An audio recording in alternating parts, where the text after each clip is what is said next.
Shalom, peuple de Dieu. J'espère que vous allez bien en ce nouveau jour. Je remercie le Seigneur pour cette opportunité qu'il nous accorde encore en ce jour pour commencer notre première série de leçons. Alors, sans plus tarder, on va incliner nos têtes en prière afin de commencer ce temps de méditation. Prions au nom puissant de Jésus-Christ. Père de grâce éternel, Dieu, mon roi, au nom puissant de Jésus-Christ, je te bénis pour ce jour, Père de grâce merveilleux que tu nous accordes, Père de grâce, d'être autour de ta parole, Père de grâce, de partager encore, Père de grâce, ta parole en ce jour éternel, Dieu. Je te remercie pour la grâce, pour la force éternelle, Dieu, pour l'être, le mouvement éternel, Dieu, pour tout ce que tu nous as accordé, Père de grâce, de façon à faire de rendre ce jour possible, Père de grâce. Merci pour tout au nom puissant de Jésus-Christ. Je te prie, je te recommande ces instants éternels, Dieu. Que ces instants soient guidés par toi et toi seul par l'Esprit Saint au nom puissant de Jésus-Christ. Que je puisse diminuer éternel Dieu et que tu puisses augmenter, Père de grâce. Que tu puisses, Père de grâce, que tu puisses augmenter, Père de grâce.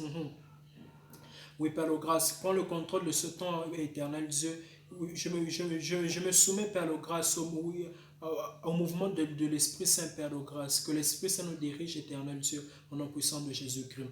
Loin de nous toute confusion, Père de grâce, toute distraction, Père de grâce, et toute perte de pensée, Père de grâce, au nom puissant de Jésus-Christ. Tout ce que le diable fera, Père de grâce, pour mal interpréter, Père de grâce, pour mal présenter, Père de grâce, et ces instants, Père de grâce, oui, Père de grâce, aux gens, éternel Dieu. Je dis non, Père de grâce, à cette œuvre-là du diable Satan, au nom puissant de Jésus-Christ. Reçois l'honneur éternel, Dieu, reçois la gloire, au nom puissant de Jésus-Christ. Nous avons ici prié. Amen. Bien-aimés dans le Seigneur, nous allons commencer cette première série des enseignements. J'ai intitulé cette série comme étant la correction de certaines erreurs. Je n'ai pas voulu dire la correction des erreurs car je pourrais peut-être pas corriger toutes les erreurs, mais par la grâce de Dieu, nous allons essayer de corriger des erreurs majeures. Donc, le thème à cette série des enseignements est la correction de certaines erreurs. Et pour bien commencer, j'aimerais que nous puissions commencer avec le premier livre de la Bible qui est le livre de Genèse. Aujourd'hui, on fera trois lectures qui sont... on a deux écritures, disons là, trois écritures de base. La première, on fera la première lecture dans le livre de Genèse. Genèse chapitre 1er, on ira du 26e verset au 27e verset. Et nous irons dans Genèse chapitre 2, nous lirons du 15e au 18e verset. Et puis nous ferons la dernière lecture dans Genèse 3, du 1er au 5e verset. Et l'on va sauter pour lire le 22e et le 23e verset. Vous allez m'excuser, c'est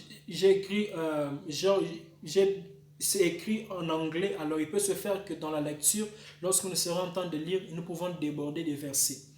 Mais sinon, la préparation, je la fais en anglais et je la présente et en anglais et en français. Et en français lingala pour une bonne compréhension d'un grand nombre de gens. Alors, on va commencer avec la première lecture. Nous allons ouvrir nos Bibles. Je lis dans la version Louis II. Et avec le temps, je vais commencer à recourir à certaines autres versions pour une bonne compréhension. Alors, Genèse, le premier chapitre, on va lire du verset 26, du 26e verset au 27e verset. La Bible dit ceci. Puis Dieu dit, faisons l'homme à notre image et selon notre ressemblance, et qu'il domine sur les poissons de la mer, sur les oiseaux du ciel, sur le bétail, sur toute la terre, et sur tous les reptiles qui rampent sur la terre. 27. Dieu créa l'homme à son image. Il le créa à l'image de Dieu. Il créa l'homme et la femme. Yes, verset 27. Verset 27. Dieu créa l'homme à son image. Il le créa à l'image de Dieu. Il créa l'homme et la femme. Chapitre 2, du 15e au 18e verset. La Bible dit, l'Éternel prit l'homme et le plaça dans le jardin d'Éden pour le cultiver et le garder. L'Éternel donna cet ordre à l'homme, tu mangeras de tous les arbres du jardin, mais tu ne mangeras pas de l'arbre de la connaissance du bien et du mal, car le jour où tu en mangeras, tu mourras certainement. Tu mourras certainement. Verset 18. L'Éternel dit, il n'est pas bon que l'homme ne soit seul. Je lui ferai une aide semblable à lui. Allons dans le dernier chapitre pour aujourd'hui. Le chapitre 3. Le chapitre 3, on va commencer à partir du premier verset au 5e verset. Et puis on va sauter pour lire le 23e, le 22e et le 23e verset. La Bible dit ceci, chapitre 3, verset 1er au verset 5. La Bible dit, le serpent était le plus rusé de tous les animaux des champs que l'Éternel avait fait. Il dit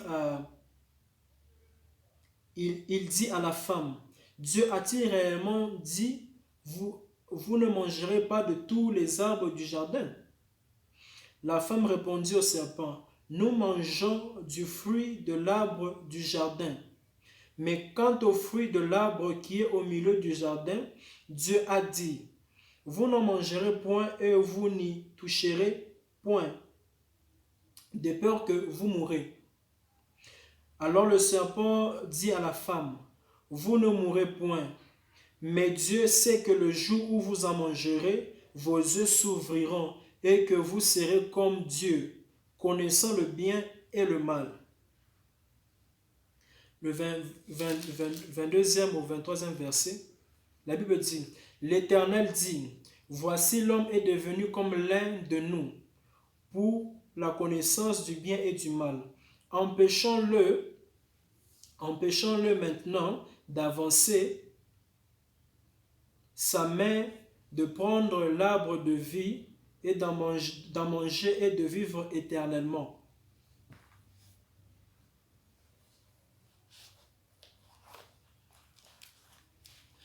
Bien-aimés dans le Seigneur, il y a quelque chose que j'aimerais déjà que nous puissions comprendre dans la première lecture que nous avons faite. La Bible dit, Dieu dit, faisons l'homme. Par là, nous allons comprendre que Dieu s'adressait à toutes les créatures qu'il avait déjà créées en ce temps-là. On peut dire les anges, les archanges, y compris le diable également était là. Avant, là on comprend que le diable ne s'était pas encore rebellé. Donc le diable était encore au ciel. Alors, il dit, faisons l'homme à notre image et à notre ressemblance. Et puis, lorsque nous lisons le chapitre 2, où Dieu amène l'homme dans le jardin, on dit que Dieu plaça l'homme dans le jardin, et puis vers le verset 18, il dit qu'il n'est pas bon que l'homme ne soit seul. Alors par là, nous allons comprendre que, essayons d'utiliser ces deux verbes pour comprendre ce qui s'est passé. Faisons l'homme, et puis Dieu dit, et puis la Bible dit encore, Dieu créa l'homme et la femme, déjà dans le chapitre 1er. Alors, par là, nous comprenons que, en termes de création, Dieu avait créé l'homme et la femme au même moment. Dieu a créé l'homme et la femme au même moment. Mais quand il fallait maintenant faire cet homme-là physiquement, et cette femme-là physiquement, Dieu a d'abord fait l'homme. pendant que la femme était déjà créée, mais elle était encore au sein de l'homme. Et c'est plus tard que Dieu a maintenant fait la femme. Et nous allons voir que le commandement de ne pas manger, de ne pas manger l'arbre de la connaissance du bien et du mal, ce commandement n'était pas donné à la femme. Ce commandement était donné à l'homme. Et si la femme est parvenue à connaître ce commandement, c'est par Adam. Je présume que nous pouvons présumer que à Ève, c'est Adam qui a instruit Ève de cette façon-là. Par là, nous comprenons que la parole de Dieu était venue premièrement, ou le commandement de Dieu était venu premièrement à l'homme. Et Dieu avait trouvé que cela était suffisant. Dieu n'a plus jamais répété cela à la femme. Déjà, sur base de ça, nous pouvons conclure que, humainement parlant, la prédication, le ministère de prédication dans l'Église ou prêcher l'Évangile, c'est quelque chose qui n'est pas compatible avec la nature de la femme. Dieu a donné le commandement à l'homme et pour lui, c'était suffisant. Ça, c'est la première des choses que nous allons comprendre, que nous devons comprendre. Et puis, deuxièmement, lorsque le péché est commis, nous allons voir que le diable, utilisant le serpent, n'est pas allé directement chez Adam, il est passé par Ève. Ève qui n'avait pas reçu le commandement de la part de Dieu. Et par là, nous comprenons qu'il est passé par Ève, puisque Ève n'avait pas reçu le commandement de Dieu. Et puis, puisque Dieu avait dit, faisons l'homme à notre image, par là, nous comprenons que le diable était également parmi. Donc, le diable avait le secret connaissait le secret de la création. Et par là, il comprit que pour faire pécher l'homme, il faut passer par Ève. Aller chez l'homme directement, l'homme, ça ne va pas marcher car l'homme, c'est l'homme qui a reçu la parole. Et surtout que le diable utilisait le serpent. Et nous savons que c'est l'homme qui a donné le nom à tous les animaux. Donc c'est sur base du comportement du serpent que Adam a donné au serpent le nom de serpent. Donc si le diable devait utiliser le serpent pour aller directement chez Adam, il n'allait pas réussir. Et comme il connaissait déjà le secret de la création, c'est pourquoi il a choisi de passer par Ève. Et en passant par Ève, il a réussi. Par là, une des choses que nous pouvons comprendre, c'est que naturellement parlant, c'est naturel pour qu'une femme puisse séduire un homme. De la manière dont Dieu a créé les choses, la nature humaine, c'est que l'homme est facilement séduit par la femme. Et également, le diable n'a pas besoin de permission pour utiliser la femme afin de séduire l'homme. Donc, volontairement ou involontairement, consciemment ou inconsciemment, une femme peut séduire un homme. Et consciemment ou inconsciemment, volontairement ou involontairement, le diable peut utiliser la femme pour faire pécher, pour séduire l'homme. Donc pour atteindre l'homme, le moyen le plus facile pour le diable, c'est utiliser la femme. Ça, c'est de par la nature. Dieu a créé les choses ainsi. Et puis, il y a aussi une autre chose que nous devons comprendre, c'est que lorsque nous lisons, le serpent a dit à la femme, non, le jour que vous mangerez de ce fruit-là, vous deviendrez comme des dieux, comme Dieu connaissant le bien et le mal. Maintenant, dans le chapitre 3, le verset 22 à 23, la Bible dit, Dieu dit, voici l'homme est devenu comme l'un d'entre nous, connaissant le bien et le mal. Par là, nous comprenons que et puis déjà au départ, la Bible dit que Dieu voulait créer l'homme à son image et à sa ressemblance. Maintenant, après que l'homme ait péché, maintenant Dieu dit, l'homme est devenu comme l'un d'entre nous, connaissant le bien et le mal. Par là, sans avoir des sentiments, par là, étant rationnel, nous comprenons que quand Dieu avait créé l'homme, c'était pour qu'à un certain niveau, qu'il puisse connaître le bien et le mal. Et par là, nous comprenons que le péché n'est pas une fatalité pour Dieu. Le péché n'est pas une fatalité pour Dieu. Dieu, en créant Adam et Ève, il savait qu'à un certain niveau, ils vont pécher. Et pour être sauvé, on doit d'abord être pécheur.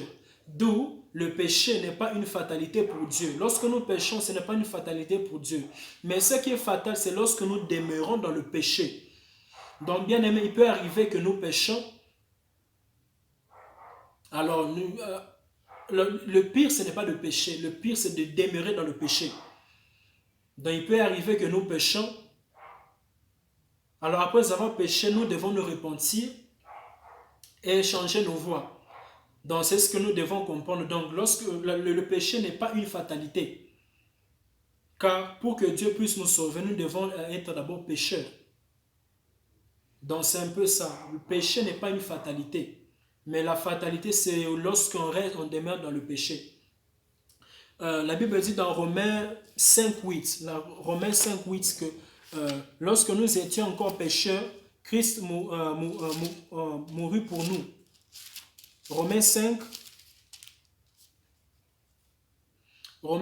8. Mais Dieu prouve son amour envers nous en ce que lorsque nous étions encore des pécheurs, Christ est mort pour nous. Donc, péché n'est pas une fatalité. La fatalité, c'est demeurer dans le péché. Et puis, pour voir que c'était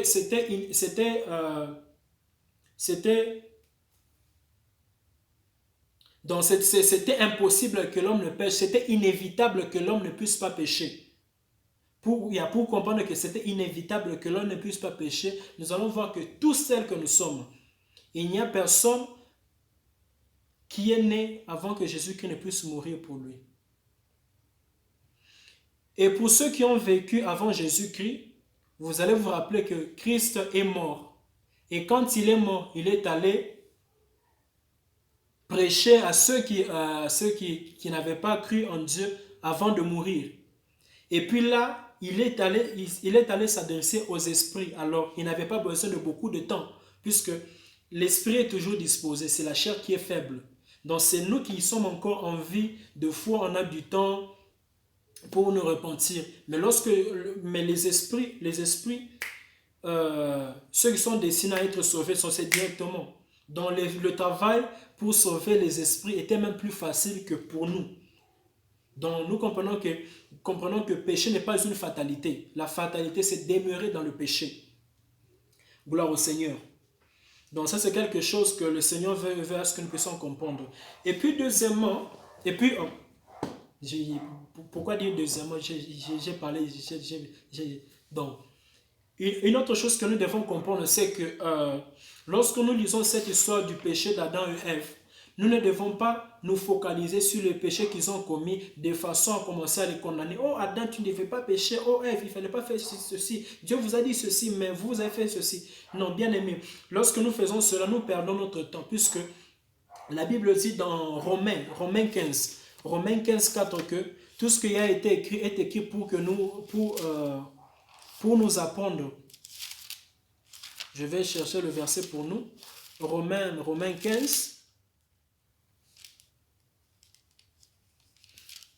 Romains 15, 4, la Bible dit que « Or, tout ce qui est écrit d'avance l'a été pour notre instruction. » Donc, tout ce qui a été écrit, c'est écrit pour notre instruction. Donc, Adam et Ève ont vécu et sont déjà partis. Alors, même si nous les condamnons, nous n'allons rien changer. Mais par contre, lorsque nous lisons ceci, nous devons apprendre et surtout, ceci doit nous aider à comprendre la nature humaine. Car Adam représente tous les hommes et Ève représente toutes les femmes.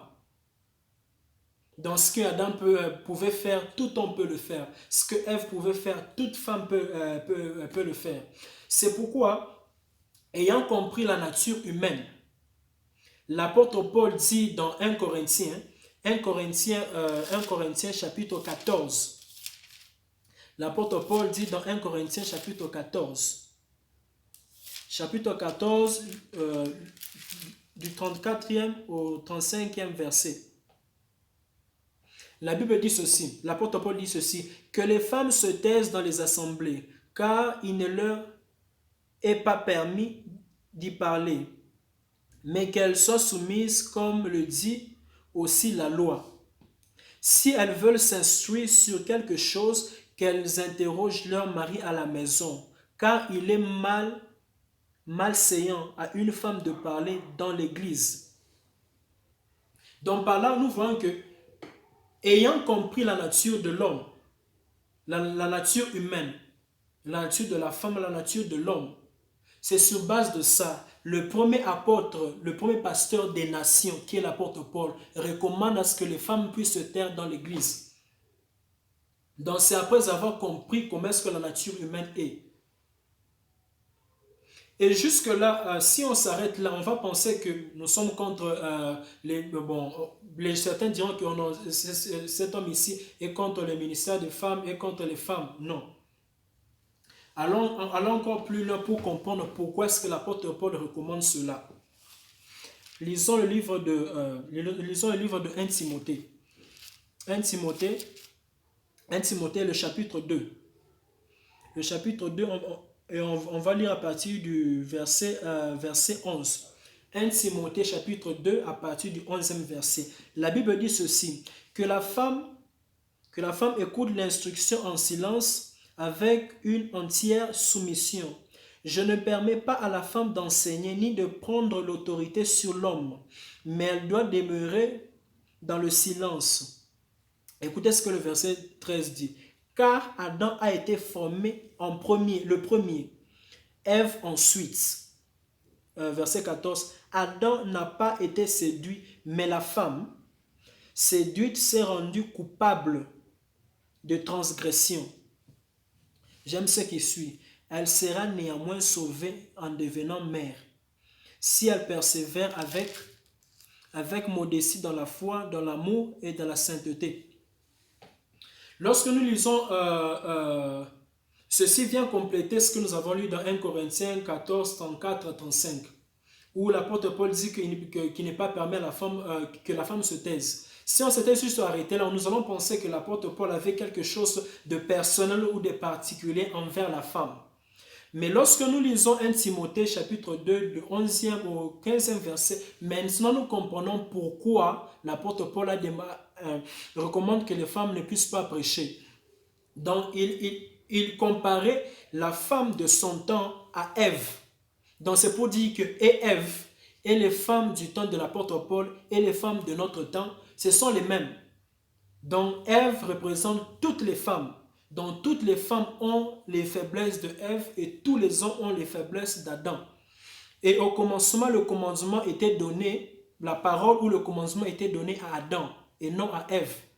Donc par là, nous comprenons que prêcher, ce n'est pas un travail pour la femme. Donc l'apôtre Paul a juste compris que la femme se représente en Ève. Donc il n'y a rien de particulier, il n'y a rien que nous avons contre la femme. Il n'y a rien que l'apôtre Paul avait contre la femme. Et moi, je n'ai rien contre la femme. Mais c'est juste que nous comprenons que, sur base de don, selon que la nature se présente, la parole, la prédication n'est pas donnée à la femme, mais par contre à l'homme. Donc c'est dans ce sens-là. Et c'est ce que nous devons comprendre. Peuple de Dieu, c'est ce que nous devons comprendre. Il y a plusieurs, peut-être il y a plusieurs, et je pense qu'il y a plusieurs personnes qui vont s'interroger sur le cas de Déborah. Et je pense que avant la fin de cette série de leçons, nous allons aussi parler de Déborah et on va éclairer le peuple du Seigneur. Donc par là, nous comprenons que lorsque l'apôtre Paul recommande à ce que la femme ne puisse pas prêcher, ce n'est pas quelque chose qui vient de lui juste comme ça, non. Après avoir compris la nature humaine, il recommande que la femme ne puisse pas prêcher. Donc c'est sur base de ça. Donc mes chères sœurs, voilà la vérité qui doit vous affranchir.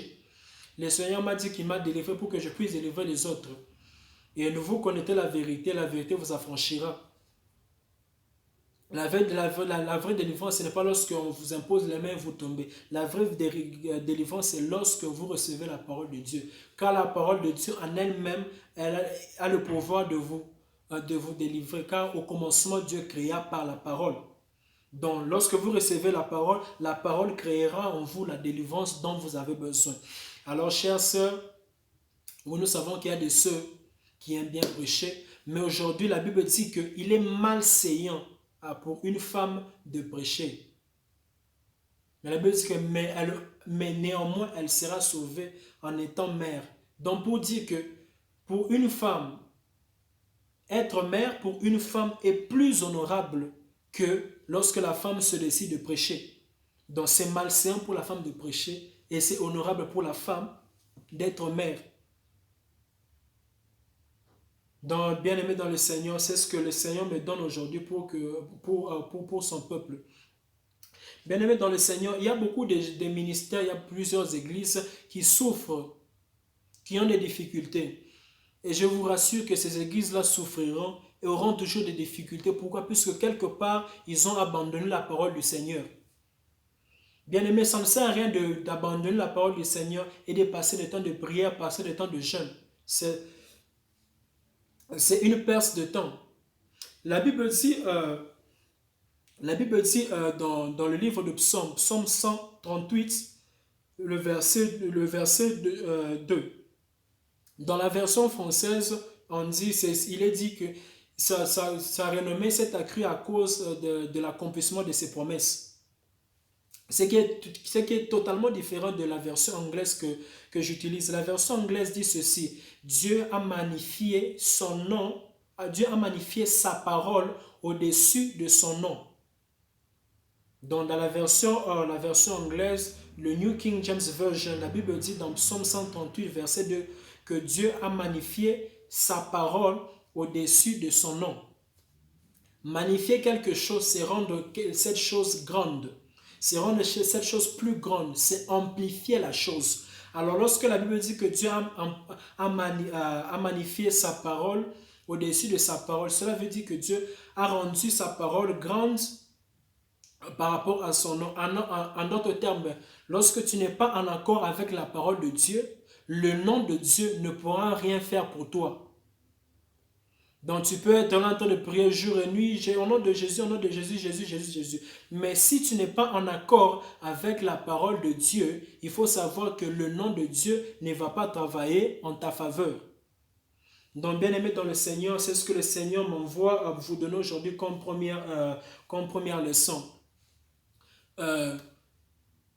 Et je crois que le Saint-Esprit va nous aider à digérer cette parole-ci. Donc, comme je le disais, la parole, le commencement a été donné à Adam et non à Ève. Et Dieu, après avoir donné la parole, le commencement à Adam, il n'a plus trouvé cela important de donner la même parole à Ève, puisqu'il savait que Ève allait connaître cette parole par Adam. Et par là, nous comprenons que puisque la parole était venue premièrement à Adam, et par là, nous comprenons que le ministère de la parole est réservé à l'homme et non à la femme. La femme a été créée pour quelque chose d'autre. Donc, s'il est honorable pour un homme de prêcher, il est déshonorable pour une femme de prêcher. Et cela, ce n'est pas une discrimination.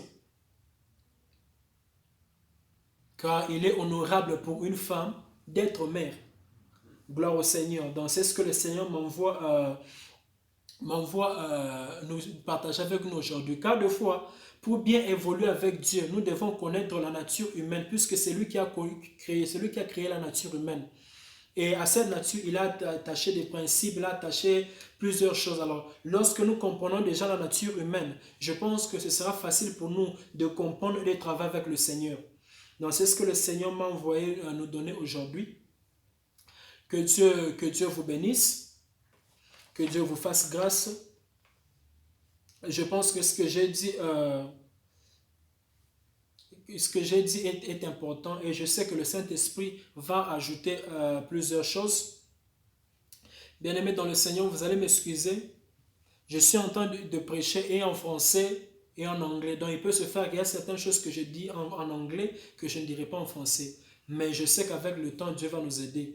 Et avec les questions que vous aurez pour moi, que vous aurez à poser, Petit à petit, le Seigneur va nous aider à comprendre. Va nous aider à comprendre. Donc, en bref, nous comprenons que la nature de l'homme est différente de la nature de la femme. Et particulièrement, dans l'œuvre du Seigneur, il n'est pas permis à la femme de prêcher. Il n'est pas permis à la femme de prêcher. Et comme je le disais que Dieu vit que... Et puis il y a aussi quelque chose que je dois corriger. Il y a quelque chose, ça j'ai entendu ça d'une personne il y a des années alors. Je pense que c'est mieux de corriger cette erreur-là.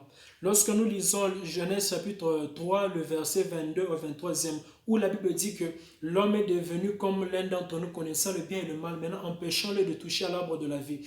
Il y a certaines personnes qui interprètent ceci de cette façon. Ils disent que, oh non, Dieu a vu que l'homme allait devenir comme lui, c'est pourquoi Dieu l'a empêché. Non, bien aimé, ça c'est une mauvaise façon de comprendre. Ce qui se passe, c'est quoi? Lorsque Adam est péché, la nature pécheresse est entrée en lui. Maintenant, s'il devait goûter à l'arbre de la vie tout en étant dans cette nature de péché, donc il allait demeurer éternellement pécheur. Alors, Dieu devait le sortir d'abord du jardin et commencer le processus du salut. Et après le processus du salut, l'homme aura accès à l'arbre de la vie. C'est pourquoi vous allez voir quelque part dans le livre d'Apocalypse où la Bible dit que à celui qui vaincra, il lui sera donné. Donc lorsque nous lisons quelque part dans le livre d'Apocalypse, il est dit que à celui qui vaincra, il lui sera donné de goûter à l'arbre de la vie. Donc, l'homme ne devait pas goûter à l'arbre de la vie aussitôt qu'il a goûté à l'arbre de la connaissance du bien et du mal. Dieu devait le mettre d'abord hors du jardin et commencer le processus du salut de façon à sauver l'homme et enfin lui donner accès à l'arbre de la vie. Donc lorsque les gens disent que oh, Dieu était jaloux de l'homme, c'est pourquoi il a empêché de goûter à l'arbre de la vie. Donc c'est une mauvaise compréhension des choses. Que Dieu vous bénisse. Que Dieu vous fasse grâce. Je vais clôturer et on va se revoir prochainement. Je vais clôturer avec cette courte prière et on va se revoir prochainement.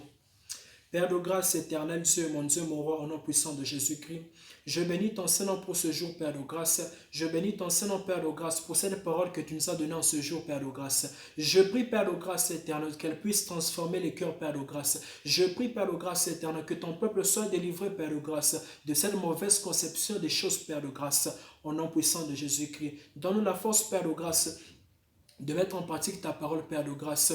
Oui, Père de grâce, je sais, Père de grâce, qu'il est difficile, Père de grâce, à nos soeurs qui ont déjà commencé, Père de grâce, qui sont lancées dans le ministère d'abandonner, Père de grâce. Mais aujourd'hui, elles vont comprendre, Père de grâce, qu'il est mieux pour elles, Père de grâce, qu'il est mieux pour elles, Père de grâce, d'être, Père de grâce, à l'écart, Père de grâce, de s'éloigner, Père de grâce, de la chair, Père de grâce éternelle, Dieu.